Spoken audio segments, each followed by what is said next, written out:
One of the things that you learn in the military is, as a civilian, you have a very different opinion, a very different image in your mind of what the expectations are. Once you actually put on the uniform and serve, you realize that it's a very different thing. It's not like what you see in the movies. The vast majority of the things that you do, regardless of your job, regardless of the branch that you serve in, have very little to do with employing a weapon offensively.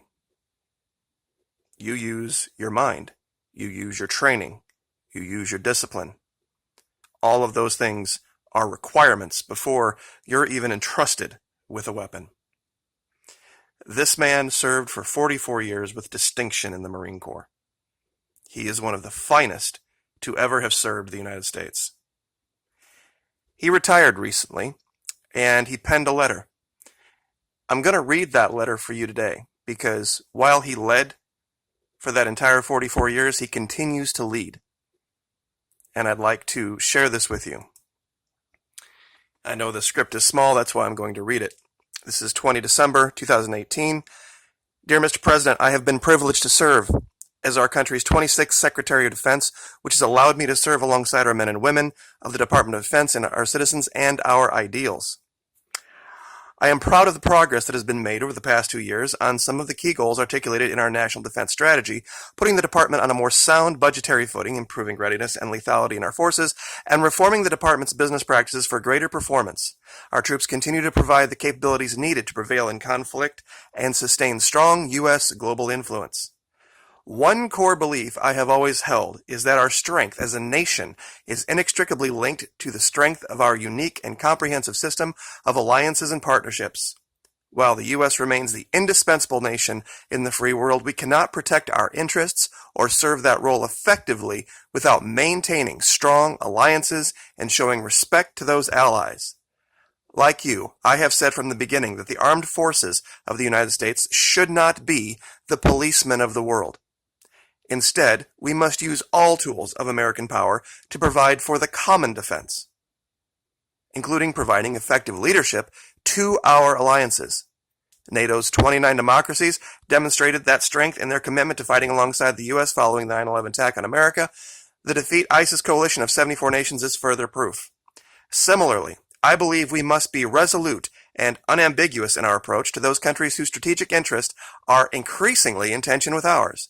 It is clear that China and Russia, for example, want to shape a world consistent with their authoritarian model, gaining veto authority over other nations' economic, diplomatic, and security decisions to promote their own interests at the expense of their neighbors, America and our allies. That is why we must use all the tools of American power to provide for the common defense. My views on treating allies with respect and also being clear-eyed about both malignant actors and strategic competitors are strongly held and informed by over 4 decades of immersion in this issue. We must do everything possible to advance an international order that is most conducive to our security, prosperity, and values, and we are strengthened in this effort by the solidarity of our alliances. Because you, Mr. President, have the right to have a Secretary of Defense whose views are better aligned with yours on these and other subjects, I believe it is right for me to step down from my position. The end date for my tenure is 28 February, a date that should allow sufficient time for a successor to be nominated and confirmed. This basically just continues with his pledge to stay on as long as necessary to ensure a transition. Well, we know how that played out. He was dismissed immediately once someone informed our leader that this was an indictment of his differences. Now, this man has never pulled punches about right and wrong. I don't think anyone would ever make the allegation this man was a coward. But there's an article out today on Stars and Stripes about the president's opinion that apparently he didn't like General Mattis. That's interesting. He didn't like General Mattis. A lot of people liked General Mattis. I was one of them. If anybody could have turned around this country, at least the military end of it, it would have been this guy. This man was not anti-war. I am not anti-war. But we are to be smart. And we are to understand that there are times when it is not called for.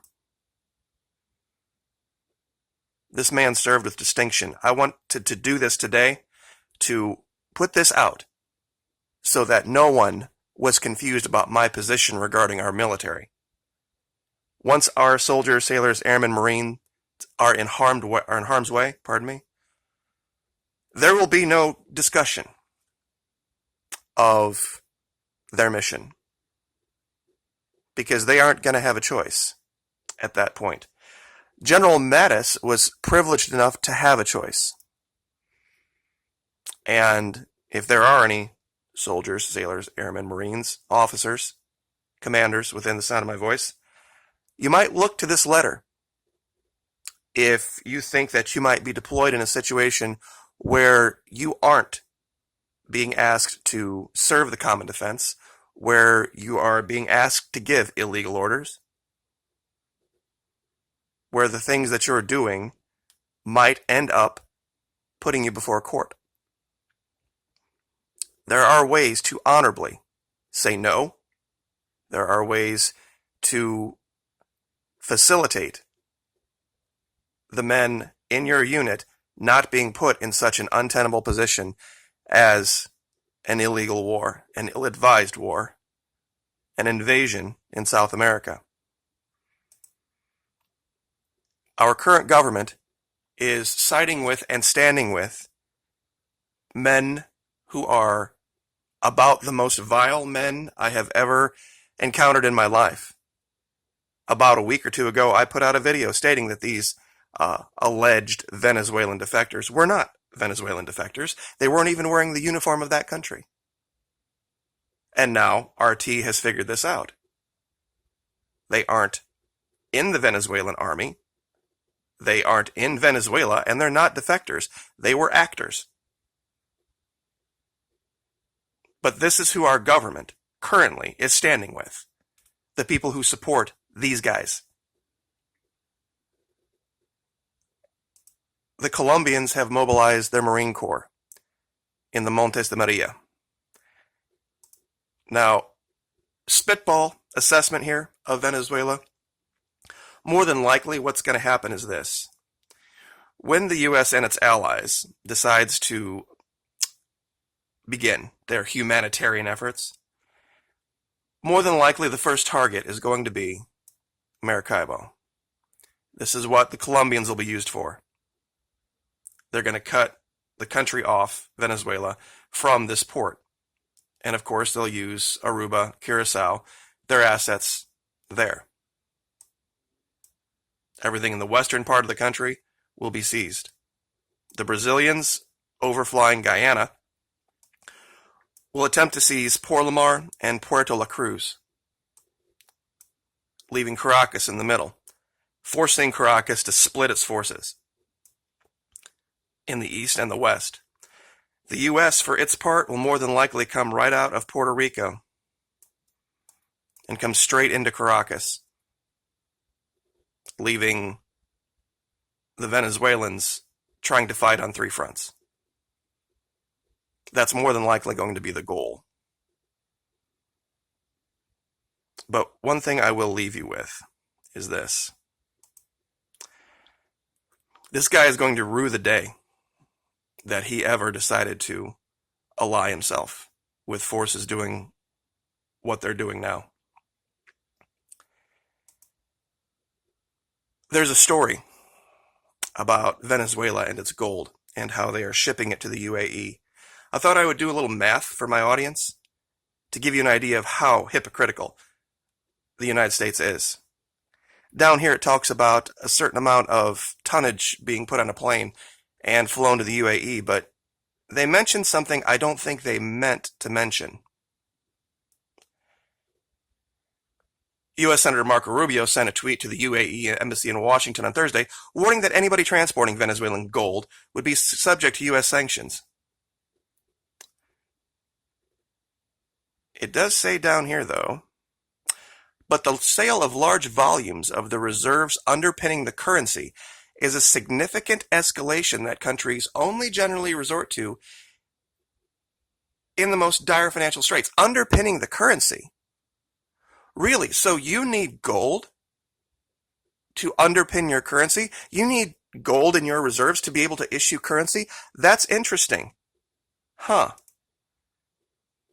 You know, the Fed says that we have $1.7 trillion in circulation. So if you do the math, given the spot price of gold right now at $1,300, I've done all of the conversions. The U.S. would need to have 40,266 tons of gold in reserve to be able to buttress the amount of U.S. dollars that are floating around.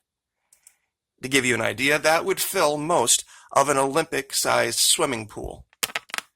And for those of you that have never handled gold before, at least in any amount, it is insanely heavy. It is incredibly dense. To give you an idea, most people could easily walk around with enough gold to buy the average house in the United States of America. It'd be about a gallon. Roughly 8 pounds. If I've done my math right, $2,000, $1,300 an ounce. About $300,000 for a house. So imagine the amount of gold. I really think this issue in Venezuela is less about oil and more about gold, because Venezuela can dig it out of the ground. And there's a lot in southeastern Venezuela and northwestern Brazil. In fact, if you go to the map, here, this is just the web version of Google Maps, and you start to zoom in on northeastern Brazil, you'll see locations that look like this. Now, it looks very, very odd, I know, but they're looking for gold. They're creating gold mines out here. And yeah, they're chopping some timber, but primarily that they're looking for gold mines. And the area down here, it's hard to show you how big of an area this is. How much oil is down here, how much gold is down here, just ready to be pulled out of the ground.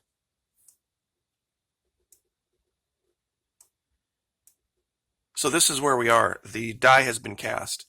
It's not now a matter of if we're going to invade Venezuela. It's a matter of when and how. So I don't really know what more this channel can say. We've tried for 2 years to warn of this and tried to show the truth to stop it. But it is what it is, I guess. I used to hate that statement, but now I think I understand it. Like, share, subscribe.